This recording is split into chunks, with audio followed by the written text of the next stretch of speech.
A U.S. appeals court decided on Tuesday electoral college members in some states can choose which presidential candidate they vote for rather than follow their state's popular vote. And that's a big statement. It means a single elector could sway the outcome of an election. Here's a basic idea of how the electoral college works. When Americans vote in a presidential election, they aren't really voting for the presidential candidate. They're voting for electors who have vowed to represent that candidate's party. But in 2016, there was an unusual number of so-called faithless electors, or people who didn't vote for the candidate their party chose.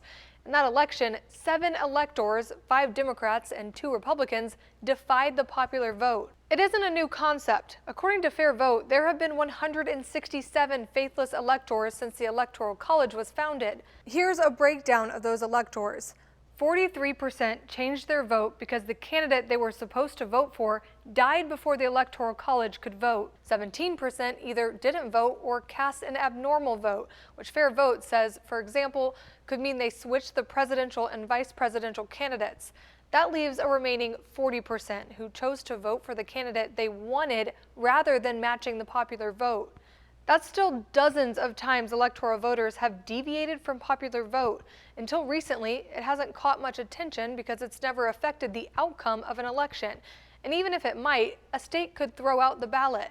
That's what Colorado did in 2016 when an elector voted for John Kasich instead of Hillary Clinton. Colorado law required him to vote for Clinton because she won the state's popular vote. So his ballot was thrown out and he was replaced. But the elector sued the state, and an appeals court ruled electors in the 10th Circuit's 6 states don't have to follow the popular vote. Colorado's Secretary of State called it a dangerous precedent, and it's added more skepticism about the Electoral College. Over the past decade, 16 states have joined the National Popular Vote Interstate Compact.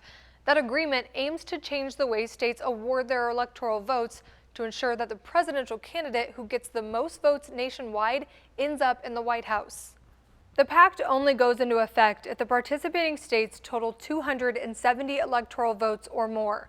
The states would then link their electoral college votes to the winner of the national popular vote. It's currently 74 electoral votes away from its goal, but Tuesday's ruling could set the movement back because it gives Colorado and New Mexico electors freedom to vote for whom they choose.